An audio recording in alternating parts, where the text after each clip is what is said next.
해 부정, 불공정 이런 소리 절대 안 나오게 잘 처리해 주십시오. 예. 국방과학연구소는 소장님이 계신가요 지금? 네, 국방과학연구소장 이건원입니다. 제가 전에도 물어봤던가 모르겠는데 전투기를 개발하는데 왜 공대공 미사일은 개발을 안 했을까? 그 설명할 수 있어요? 네, 당시에 많은 논의가 있었는데 그 시기를 잡지 못하고 그 타당성이나 기술적 수준에서 리스크가 있다고 판단해서 군에서도 적극적으로 가지 못했던 그런 내용으로 알고 있습니다. 만약에 그러면 지금 우리가 이제 전투기 개발해서 해외 수출도 하는데 예. 지금 해외에서 공대공 미사일을 구매를 못 해가지고 미사일 장착도 못하고 팔게 생겼다면서요? 예, 출발이 같이 갔었어야 되는 게 맞았습니다. 지금 공대공 미사일 구매가 안 돼요? 공대공 미사일 초기 버전은 유럽산으로 구매를 해서 장착을 하고 그 이후 버전은 저희가 지금 개발을 시작을 했습니다. 못 사고 있어요? 아니 그러니까 전투기를 팔면 거기에 쓸 수 있는 공대공 미사일을 붙여서 팔아야 될 거 아니에요? 그렇습니다. 그 부분은 저희 영역이 아니어서 제가 답변 드릴 수가 없습니다. 그래요? 딴 데서요? 예, 저희 사업부의 부장. 여기는 의뢰된 연구만 하는 거니까 모를 수 있다는 거죠? 예, 카이 대표이사 차재병 부사장입니다. 네. 그 카이가 설명하면 되겠네요. 예. 어디 계세요? 예, 아마도 대통령께서 지적하신 부분은 FA50 폴란드 수출 관련해서 아마 지적하신 내용 같습니다. 저는 내용 잘 몰라요. 하여튼 그런 얘기 있대요. 예, 죄송합니다. 그 FA50 같은 경우에는 저희가 이제 수출을 하면 기본적으로 공대공 미사일이 장착이 돼서 같이 판매가 되고 있고요. 그 해당 미사일은 보통 해당국에서 미국으로부터 직접 구매해서 사용을 하고 있습니다. 그리고 지금 폴란드 같은 경우에는 이제 가장 최신형 미사일인 저희가 AAM-9X라고 하는 이제 최신 미사일이 있는데 이 부분에 대한 통합을 요구를 해서 이 부분은 현재 지금 통합이 진행 중이고요. KF-21을 예를 들어서 말씀을 드리면 KF-21은 저희가 독자 플랫폼으로 개발을 했기 때문에 무장 통합을 저희가 독자적으로 할 수 있습니다. 그래서 그 현재는 유럽의 IRST라는 미사일이 통합이 돼 있고요. 앞으로 수출을 하게 되면 저희가 레이더도 자체 보유하고 있고 무장 통합을 우리 순수 국내 기술로 할 수 있기 때문에 이제는 국산 미사일을 개발해서 얼마든지 저희가 통합해서 수출을 할 수 있는 그런 환경이 마련됐습니다. 지금은 문제가 없다는 거예요? 예, 그렇습니다. KF 수출에는 전혀 문제 없습니다. 저 뒤에 손 드신 분은 예, 방위사업청 한국형 전투기 사업단장입니다. 제가 네. KF 사업을 담당하고 있습니다. 네. 정확히 말씀드리면은 유럽의 그 미티어 무장 등을 살 수 없는 게 아니고 일부 최소 수량을 지금 구매한 거고 예산과 전력화 일정을 고려 최소 수량을 구매한 거고 향후에 국내 그 공대공 미사일이 개발되면은 그 부족한 수요를 채우겠다 그런 정책으로 지금 확보하고 있는 겁니다. 그러니까 지금 유럽산 무장을 살 수 있느냐 없느냐에 있어서는 돈을 주면 살 수 있는 상황입니다. 그래요? 언제쯤 우리는 그러면 공대공 유로탄 개발이 되나요? 그게 뭐 목표 시기가 있을 거 아니에요? 예, 저 국방부 자원관리처장 보고 네. 드리겠습니다. 이쪽에 있습니다. 저 뒤에도 누가 손을 드는데? 저 실무자신가 본데 그쪽 뒤에서 얘기해 보시죠. 네, 방위사업청 유도무기사업부장 오성식입니다. 그 KF-21은 양산이 32년에 완료가 되는데 단거리 공대공 미사일은 33년 하반기 양산 착수해서 35년에 완료가 됩니다. 그럼 그 사이 상당히 간극이 많이 생기는데 몇 년? 그래서 지금 해외에서 지금 구매해가지고 일부 소요를 지금 확보할 예정이고. 확보할 예정이다. 예. 그 얘기인가 보네요. 아까 하실 예, 국방부 자원관리처장입니다. 사실 방금 말씀드린 내용을 설명드리려고 했었는데요. 그 똑같은 얘기로 그 지금 먼저 우리가 개발하는 공대공 미사일을 장착하기 전에는 유럽으로부터 사와서 장착을 하고 그 부족분에 대해서는 그 우리가 개발한 거를 이제 장착을 하는 그런 것으로 나중에 예, 보완해 준다. 예, 개발이 완료가 되면 예. 하여튼 확정된 건 아니라서 그런 걱정을 하는 쪽이 있나 보군요. 근데 그 처음에 그 KF-21이 전력화되면서 공대공 미사일은 같이 패키지로 들어오게 돼 있습니다. 네. 잘 해결하시기 바랍니다. 그리고 여기 국방과학기술연구소. 제가 어젠가? 소방 쪽에다 이 얘기를 해놨는데, 그 소방 관련된 장비 있잖아요. 소방. 예를 들면, 화재 진압을 하려면 불 속으로 우리 소방관들이 뛰어들어가고 뭐 이러는데, 요즘 세상에 왜 그렇게 하냐. 좀 자동 소화 로봇이든지 뭐 이런 거 좀 개발해서 하면 안 되냐. 그런데 사실은 소방연구소 뭐 이런 게 있긴 있는 모양이던데, 거기는 거의 연구 인력이나 연구 규모가 너무 작아서 쉽지가 않은 것 같아요. 근데 이건 군 장비로도 거의 비슷할 것 같은데, 국방연구소, 과학연구소가 소방하고 협업해서 같이 개발하면 어떨까 그런 생각이 들던데, 그거 좀 어떠세요? 아까 우리 청장님 얘기를 좀 들으신 것 같은데. 그 소방 헬기도 지금 군에서 그 산불 진화 지원하는 그 헬기가 그러니까 산림청 헬기는 이 바구니에 물을 담는 방식인데, 군에서 개발한 거는 아예 물통이 그 헬기 안에 들어가서 바로 여기 직사를 하는, 그래서 굉장히 효율적인데, 이제 그게 단점은 물통이 들어간 것을 쉽게 빼지를 못해서 이 헬기를 다른 용도로 쓰는데 거꾸로 제약이 생긴다고 그래서 이제 그 사업에 약간 제동이 걸리긴 했는데, 제가 듣기로는 예컨대 사족 보행 로봇도 개발이 됐다고 하는데, 그 화재 진압 이런 측면에서 군 기술을 같이 쓸 수 있는 그런 영역들이 꽤 있을 것 같습니다. 약간만 변형하면 같이 쓸 수 있을 텐데. 국방부 자원관리실장 보고 드리겠습니다. 아까 전에 실제로 그러한 부분에 대해서 그 국방과학연구소하고 그 소방청 내에 있는 국립소방연구원하고 지금 기술적 의견을 지속적으로 교환을 하고 있고요. 그 두 기관 간에 그 기술 협의체를 구성을 했습니다. 그래서 국방과학연구소에서 이걸 소방에 쓸 수 있다는 기술 과제들 가지고 있는 것과 개발하고 있는 것을 지속적으로 정보를 공유하고 있고, 실제로 그 국방소방연구원에서 필요하다고 한다면 그거를 같이 협업을 할 수 있는 구조는 돼 있는데, 네. 이게 이제 그 9월부터 좀 본격적으로 시작을 했기 때문에 그 좀 더 그 속도감 있게 진행을 하도록 하겠습니다. 네. 어쨌든 국가 역량이라고 하는 걸 굳이 뭐 쪼개가지고 낭비할 필요는 없을 것 같고, 협업할 수 있는 건 최대한 협업 좀 해보면 어떨까. 저는 그래서 사실은 연구소도 그냥 물리적으로 합쳐가지고 한 부서로 운영하면 어떨까 싶은 생각 들더라고요. 뭐 쉽지 않겠죠? 똑같은 청인데. 하여튼 뭐 검토를 한번 해봐 주세요. 좀 효율적으로 할 수 있게. 대통령님, 여기 국방기술보호국장입니다. 네. 일단 대통령께서 지시를 하셔가지고 소방청하고 저희 방사청, 국방부, ADD가 그 현장에 있는 소방관 어디 있어요? 여기 있습니다. 예, 연구원들이 모여가지고 그동안 국방 쪽에서 개발된 기술 중에 그 소방청에서 사용할 수 있는 기술들을 한번 시연을 했습니다. 네. 그래서 일단 여러 개 기술 중에 10개를 그 업체 주관으로 한번 시연을 했고요. 네.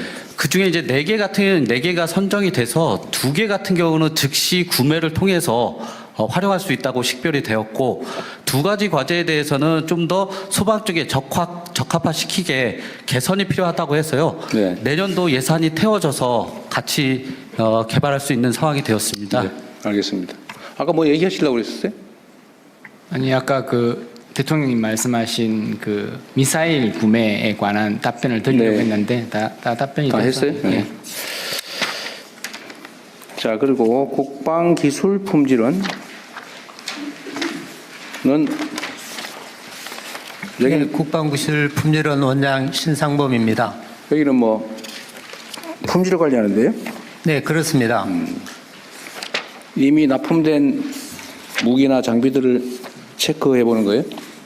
납품이 되기 전에 사용자 요구사항이 충분한 성능을 발휘하는지 품질을 보증하는 기관입니다. 알겠습니다. 국방기술진흥연구소는 부설로 있는데 이거는 ADD 국방과학기술연구소하고 어떤 관계? 네, 국방기술진흥연구소장 손재웅입니다. 네. 국방과학연구소는 주로 무기 체계를 개발하고 핵심 기술을 개발하는 임무를 수행하고 있고요. 네. 저희는 무기 체계에 소요되는 핵심 기술을 식별해서 핵심 기술을 개발하기 위한 기술을 기획하고 평가하는 일을 담당하고 있습니다. 불필요한 일은 전혀 아니다. 그런 말씀이죠? 그리고 또 하나 하고 있는 게 지금 방위사업청이 주관하고 있는 방산 육성이라든가 방산 수출 지원 업무를 저희가 지원하고 있습니다. 네, 수고 많으시고요. 자, 이제 제가 물어본 건 다 했는데 혹시 말씀하실 게 있거나 뭐 하신 분들은 말씀하십시오.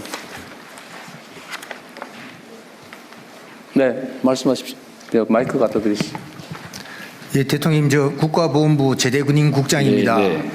오늘 업무보고 과정에서 제대군에 대한 말씀이 하나도 없어서 제가 좀 서운해가지고 많이 걱정스럽습니다. 말씀하세요. 아까 보고에 있던데. 예, 그래서 제가 지금 제대국장을 하면서 지금 우리 전 국민의 1,600만 명이 네. 제대군인 병력 의무를 이행한 사람이고 네. 전 국민의 31% 남자의 62%가 제대군인입니다. 그래서 제대군인 정책에 지금 우리 국가 정책에서 가장 아픈 손가락이 그 예비군 훈련 받는 청년 제대군인, 네. 그리고 두 번째는 초급 간부, 세 번째는 19년 6개월 미만이 돼서 연금을 받지 못하는 제대군인 세 그룹이 우리의 가장 아픈 손가락이라고 저는 생각합니다. 네. 예를 들자면 청년 제대군인 예비군은 2박 3일 동안 동원 훈련을 받는데 10만 원 미만의 최저임금이 안 되는 돈을 받고 있습니다. 그리고 8년 동안 국가를 위해서 동원 훈련을 받고 있습니다. 그래서 그거 청약해 주기로 하지 않았나요? 그래서 이런 제가 이제 제대군인 측면에서 이제 말씀을 드리는 겁니다. 저는 청년 제대군인을 관장하고 네, 네, 있기 때문에 그런 말씀을 드리는 겁니다. 국방부 뭐에서도 많은 관심을 갖고 있는 거 제가 알고 있습니다. 그래서 네. 제가 민생 접점에서 제대군인들하고 이렇게 얘기를 해보면 청년 제대군인들이 8년 동안 동원 예비군이고 사업을 네. 하지 못하면서 동원됨에도 불구하고 그런 제도가 좀 미약하다는 얘기를 많이 들었고, 네. 그다음 두 번째는 초급 간부는 지금 현재 옛날에는 과거에 그 특채 제도가 있었고 또 어떤 대기업에 취업할 때 큰 영향이 많이 있었는데 지금은 그런 제도가 없고 병사들과 월급이 비슷함에 따라서 전역자가 대폭 지금 증가하고 있습니다. 그래서 네. 보건부에서 주고 있는 전직 지원금이 부족해가지고 전화해서 줄 정도로 이렇게 전역자들이 많이 증가하고 있습니다. 그래서 초급 간부에 대한 어떤 대책이 앞으로도 좀 많이 시급하고, 그다음에 19년 6개월이 되지 못해서 전역하는 연금을 받지 못하는 제대군에 대해서는 네. 정말 공무원들은 10년만 근무하면 연금을 일부 조금씩 받고 있습니다. 그래서 이것도 앞으로 예비군 훈련을 8년 받으면 가산점을 좀 준다든가 연도를 산정해서 이런 병력 혜택 연금을 받는 기간을 산정한다든가 하는 그런 국가 정책이 조금 더 나와야 네. 이게 19년 3개월 하고 나오면 연금을 못 받습니다. 그럼 이건 중산층으로 떨어지는 그런 경향이 있고 나이도 젊은데 어떻게 살아갈까 막연한 것이 많이 있습니다. 네. 그 대통령께서 제대군인에 대한 어떤 이런 관심과 정책을 네. 좀 많이 이렇게 해 주시면 정말 감사하겠습니다. 오늘 이런 말을 할 수 있는 기회를 주셔서 감사합니다. 네. 앞으로 열심히 하겠습니다. 네. 감사합니다, 대통령. 그 청년 예비군, 그러니까 예비군에 대한 수당 보상은 증액해 주겠다는 게 제 공약이었던 것 같은데 그거는 별도로 안 챙겼어요? 약간의 수당이 인상된 걸로 알고 있습니다. 그래요? 대통령님, 제가 말씀드리겠습니다. 네, 말씀하세요. 예비전력국장 김신숙입니다.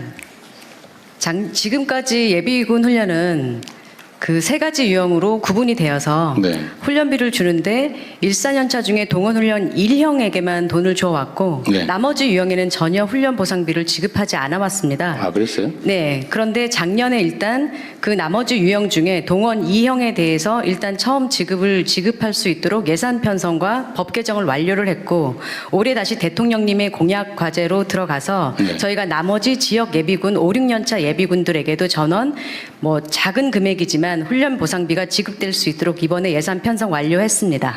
하루에 얼마씩 주기로 했어요? 하루에, 그러니까 지역 같은 경우는 하루에 10,000원으로 해서 10,000원? 1인당 20,000원을 받을 예정입니다. 그 다음에 2박 3일 하는 동원훈련 1형은 지금 95,000원, 4일 하는 동원 2형은 50,000원을 받게 돼 있습니다. 하루에 5만 원이 아니고 아닙니다. 4일 동안 합쳐서 5만 원. 이거 따로 한번 챙겨보세요. 이게 전에 이거 너무 적다 그래가지고 올려주기로 했는데 너무 소심하게 올리신 것 같네요. 대통령 재래군인 국장입니다. 그 네. 접점 지역에서 청년들을 보면 2박 3일을 훈련하는데 10만 원이 안 되는데 최저임금이 올라가 1,030원이고 내년에 1,350원인가 네, 알았어요. 네. 되기 때문에 요거 이게 좀 따로 한번 챙겨볼게요. 10만 35원인가 그렇게 네, 대통령실에서 챙겨보겠습니다. 네. 예. 연금을 못 받는 군인이 있다. 20년이 안 돼가지고. 19년 6개월 이상 왜 돼 연금을 19년 6개월 넉 달 더 있다 나오지 왜 미리 나왔을까요? 그 전역을 강제 전역을 당해서 그렇습니까? 아니면 진급을 못 하거나 또는 계급 정년에 예, 대해서? 계급 정년도 있고 하기 때문에 그게 안 돼서 나오는 친구들이 많이 있습니다. 그래서 이것도 한번 고무적으로 한번 생각해 볼 필요가 있다고 생각합니다. 대통령님, 그 네. 인사복지실장입니다. 네. 연금을 담당하고 있습니다. 이제 재래군인 국장님 말씀을 하셨는데 실질적으로 19년 6개월 돼서 연금을 못 받은 분이 현재로서는 거의 없습니다. 왜냐하면 소련 같은 경우가 그 대상이 됩니다. 그렇게 되면 19년 6개월이 되면 지금 약간 복무기간을 연장을 해서 약간 연장을 해서 20년이 될 수 있도록 그 제도가 마련되어 있습니다. 해주고 네, 있어요? 그렇습니다. 그렇기 때문에 거기에 대해서는 어느 정도 보완이 됐고요. 실질적으로 이제 보면 상사 같은 경우도 실질적으로는 다 받을 수 있습니다. 그렇기 때문에 저런 문제점은 없는데 아까 저런 사례는 실제로는 없다. 네, 거의 없습니다. 네. 그 소수는 있다 하더라도 뭐- 아주 작습니다. 네. 그런 것 극히 예외적인 경우다. 그러니까 나름 그런 문제에 대한 보완책은 만들어 놨다는 얘기군요. 그렇습니다. 그 여기는 그러면 이제 저분은 이렇게 얘기할 것 같아요. 19년 6개월 아니고 19년 1개월 된 경우도 있다. 할 것 같아요. 그런 경우는 그런 경우는 제가 좀 살펴봐야겠습니다. 그것은 자신 없습니다. 진짜 살펴봅시다. 네, 알겠습니다. 이게 아마 계급 정년 때문에 생기는 문제 같아요. 어쩔 수 없이 강제로 전역을 당하니까. 대통령님 그 미국 같은 경우에는 요건 여기까지만 하면 좋을 것 동원 죄송합니다. 그럼 요건 요까지 하고. 예. 네. 자, 그것도 그런 사례가 있는지 한번 검토해 보자는 거니까 한번 해보고 얘기합시다. 네, 알겠습니다. 그것도 한번 챙겨보세요. 그 다음에 초급 간부들의 요새 전직이 늘어나서 좀 문제가 있다는 부분은 이번에 이 문제는 많이 개선을 해놓은 것 같아요. 네. 네. 계속 앞으로 개선해 나갈 거고. 네, 지금 윤석열 정부 들어서 이 병장 월급이 205만 원이 됨으로써 초급 간부가 또 부사관들이 상당히 박탈감을 느껴가지고 하죠. 예전 수준으로 병장과 부사관이 180만 원 월급 차이가 있었습니다. 그래서 중견급 이상 수준으로 지금 대폭 아까 보니까 자료에 180만 원 차이를 만들겠다는 거는 그렇습니다. 그 바로 385만 원을 최저로 만들겠다는 지금 얘기인데. 그 정도까지는 아니고요. 아, 그걸 써져 있는데. 180만 원 차이를 만들겠다. 네, 205만 원이면 180만 원 차이를 만들면 385만 원인데. 그러니까 자료는 그래 돼 있어요. 네, 제가 추후에 보고 드리겠습니다. 이게 봉급 기준이 아니라 이제 수당하고 다 합치면 결과적으로 풀하면 그 정도 될 수 있다는 취지고요. 수당, 봉급 네. 자체는 이제 이전보다는 획기적으로 좀 올리는 게. 네네. 어떤 초급 간부의 처우 개선 문제는 국방부에서도 생기고 있고 저도 네. 관심 사안이니까 조금만 더 상황을 지켜보시죠. 이제 또 없어요? 그러면은 우리 보훈부는 퇴장하시고 말씀하세요, 병부청장님. 제가 한 말씀 드리겠는데요. 저는 대통령님보다 총리님께 한 말씀 드리겠습니다. 저희 병무청에서 굉장히 중요한 과제가 있는데 병무청 자체만으로 해결이 좀 어려운 다수 부처가 연관된 사항이 있습니다. 시간 관계상 오늘 내용은 말씀드리지 않고 별도로 시간을 내주시면 말씀드리겠습니다. 시간을 내주시지 말고요. 저 텔레그램 주소 알려주세요. 알았습니다. 네, 감사합니다. 그 별도로 나중에 보고하시면 잘 챙겨볼 겁니다. 또 없으세요? 대통령님, 네. 아까 그 303 그 하사역입니다. 네네네. 그에 대해 답변 드리겠습니다. 아, 네. 그 사이 알아내셨군요. 네, 180만 원 관련돼 가지고 그건 어떤 의미냐면 지금 병장 같은 경우가 205만 원입니다. 월급이. 네. 근데 실질적으로 수령액이 205만 원이 아니라 병장 월급은 150만 원입니다. 그리고 나머지 자기가 저축하면 55만 원을 저축하면 정부에서 추가적으로 55만 원을 100% 매칭 지원해 매칭해 준다. 예. 그렇기 때문에 여기서 말하는 180만 원 차이라는 것은 150만 원하고 향후에 제도 개선이 되면 처우 개선이 되면 330만 원이 됩니다. 그렇기 때문에 180만 원 차이를 내겠다. 네. 그런 의미입니다. 네, 표현에 대해서 제가 이해를 잘 못했군요. 알겠습니다. 네, 또 없으세요? 없으면 저기 뭐 예, 이어서 국방부 비공개 업무 보고가 그러니까 토의가 실시됩니다. 본부하고 이제 방송은 좀 빠지고 국방부만. 근데 이 저기 국방부 논의하는 것들 이게 다 전원이 있을 때 해도 괜찮아요? 의 사회를 맡은 국방부 기획조정실장 김은성입니다. 지금부터 국민에게 신뢰받는 첨단 강군, 특별한 희생, 특별한 보상이라는 주제로 국방부 국가보훈부 업무보고를 시작하겠습니다. 먼저 대통령님의 모두 말씀이 있겠습니다. 네. 어려운 환경 속에서도 국가의 안전을 지키기 위해서 애쓰시는 우리 장병 여러분, 그리고 국방 공무원 여러분 감사드립니다. 잠시 우리 사회에 혼란이 있긴 했지만 그래도 군이 대체적으로 제자리를 잘 지켜주고 또 국가와 국민에 대한 충성 의무를 제대로 이행해줘서 오늘의 대한민국이 있다는 생각을 합니다. 혼란스러운 점들이 꽤 있긴 하지만 또 이런 과정도 더 나은 미래를 위한 토대가 될 수 있다는 생각으로 새로운 마음으로 또 새롭게 시작하면 좋겠다는 생각을 합니다. 국가 공동체가 존속하기 위해서 가장 중요한 것은 공동체 자체를 보존하는 것입니다. 그걸 보통 우리는 국가 안보 또 안보라고 하는데 이건 매우 중요한 사안이기도 하지만 또 한편으로는 너무 중요하고 너무 일상적이기 때문에 또 한편은 무감각해지기도 쉽습니다. 여러분이 하고 있는 일들이 얼마나 중요한가를 다시 한번 되새기면서 국민의 군대로서 대한민국이 전 세계에 정말 강력한 국가로 존속할 수 있도록 본연의 임무를 제대로 다 수행해 주길 기대합니다. 그리고 오늘은 보훈부도 함께 하게 됐는데 그런 생각이 들어요. 대한민국 정부 수립 이래 많은 시간이 지났지만 우리가 과연 공동체를 지키기 위해서 특별한 희생을 치른 우리 구성원들 또는 그 후손들, 가족들에 대해서 상응하는 보상을 하고 있느냐라는 점을 되새겨 보면 실제는 그러지 못하다는 결론에 이르게 됩니다. 모두를 위해서 공동체 자체를 위해서 희생 헌신한 것에 대해서 우리가 존중하고 예우하고 보상하지 않으면 또 앞으로 우리가 위난에 처했을 때 누가 앞에 나서겠습니까? 그래서 특별한 희생을 치른 우리 구성원들에게 특별한 보상을 함으로써 우리 공동체가 그 구성원들의 그 각별한 희생을 잊지 않았다는 것을 언제나 보여주고 또 증명해야 된다고 생각합니다. 보훈도 매우 중요한 국가 사무라는 점을 생각해서 최선을 다해 주시길 바라고 또 우리가 이 업무 보고 하다 보면 전 국민이 지켜보고 있다 보니까 스트레스도 꽤 많을 텐데 스트레스 받지 마시고 그냥 있는 대로 편하게 제대로 보고하면 됩니다. 모를 수 있어요. 내가 수없이 강조하지만 모를 수 있습니다. 그거 어떻게 다 알겠어요. 모르는 게 자랑은 아니지만 뭐 그렇게 비난받은 일도 아닙니다. 다만 모르는데 아는 척을 하거나 허위 보고를 하거나 이런 건 정말 위험을 초래할 수 있기 때문에 그건 비난받을 일이죠. 그래서 마음 편하게 모른다고 비난하지 않을 테니까 편하게 말씀하십시오. 네, 이상입니다. 예, 이어서 부 업무 보고를 진행하겠습니다. 이번 업무 보고는 총 3개의 세션으로 진행될 예정입니다.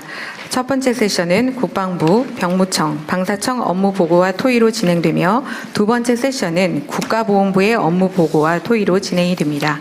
세 번째 세션은 국방부의 비공개 업무 보고와 토의로 진행이 되겠습니다. 먼저 안규백 국방부 장관께서 국방부 업무 보고를 하시며 이어서 병무청, 방사청 순으로 업무 보고 드리겠습니다. 네, 국방부 장관 업무 보고 드리겠습니다. 기본 방향입니다. 우리 군은 지난 12.3 불법 비상계엄에 동원되어 국가적 혼란을 야기하고 헌정 질서를 파괴한 데 대해 통렬히 반성합니다. 군이 다시는 불법 비상계엄의 도구로 소모되는 일이 없도록 하겠습니다. 26년도는 국민으로부터 신뢰받는 국민의 군대 재건을 위하여 본연의 임무에 매진하는 가운데 전방위 국가방위태세를 확립하고 전시작전 통제권 회복, 국방개혁 등 국정과제와 핵심 현안에 있어서 확실한 성과를 달성할 수 있도록 모든 국방 역량을 결집하겠습니다. 국민의 군대를 위한 민주적 제도적 통제를 강화하기 위해 법령, 제도, 교육 체계를 정비하고 특히 119명으로 구성한 특별수사본부와 헌법존중 TF를 중심으로 강도 높은 조사와 수사를 함으로써 신속하게 계획의 성과를 달성하겠습니다. 이어서 10대 중점 과제를 보고드리겠습니다. 먼저 군 제도 개혁과 정보기관 개편을 위해서 개헌법 9개 조항을 개정하고 군 정보기관 개편안을 마련하는 등 이 땅에서 다시는 시대착오적인 불법 계엄 사태가 발생하지 않도록 군에 대한 제도적 통제를 강화하겠습니다. 내년도는 개헌법 추가 개정 소요를 도출하고 군 정보기관 개편을 완료하는 등 헌법 가치를 수호하는 국민의 군대를 재건해 나가겠습니다. 한국형 삼축 체계 고도화를 위해서 핵심 전력을 작전 배치하였고 관련 예산을 전년 대비 21.3% 확대 편성하였습니다. 이를 기반으로 내년에는 전작권 회복과 연계하여 북핵 위협에 대비한 독자적 억제 능력을 조기에 구축해 나가겠습니다. 국내 드론 산업의 생태계 발전과 50만 드론 종사 양성을 위해서 국산화된 교육용 드론 구매 예산을 확보했습니다. 내년에는 국방 AI 인프라를 구축하고 드론 운영 전담 부대를 운영함으로써 우리 군이 첨단 과학기술 기반 스마트 강군으로 거듭남과 동시에 국내 드론 산업 생태계 구축에 마중물 역할을 수행하겠습니다. 미래 안보 환경에 대비하여 2040년을 목표로 병력 구조, 부대 구조, 전력 구조를 통합한 군구조 설계 방향을 수립하였습니다. 내년에는 군구조 개편안을 구체화하여 국방개혁 기본 계획을 국민과 대통령님께 보고드리고 병력 절감형 군으로 전환 기반을 마련하겠습니다. 군인 복무 여건 개선을 위해서 초급 간부 기본급 인상, 당직비 인상 등 실질적인 지원 대책을 마련하였습니다. 향후 군인 보수를 중견기업 수준까지 단계적으로 인상하고 군인 가족 중심의 주거지 지원 정책을 추진해 나가는 등 군인의 숭고한 헌신에 걸맞는 복무 여건을 구축해 나가겠습니다. 경기 북부 미군 공여지 조속한 반환을 위해 다양한 국방 협의체를 통해서 강력히 촉구하고 있으며 반환된 공여지 개발을 위해 지방정부의 부담을 경감하는 등 지원 방안을 마련하였습니다.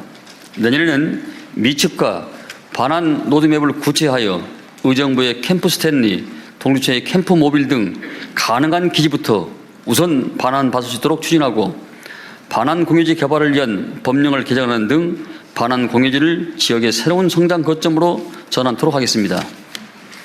군 공항 이전 사업은 일부 답보 상태였으나 타운홀 미팅을 계기로 추진 동력을 확보했습니다. 내년에는 대구 군 공항은 이전 사업비 확보 방안을 마련한 후 본격적인 사업을 착수할 예정이고 광주는 어제 정부와 지자체 간 6자 협의체 회의를 성공적으로 마쳤고 합의한 사항을 바탕으로 이전 부지 선정을 조속히 추진하는 등 군공항 이전 사업을 확실하게 진척시켜 놓겠습니다.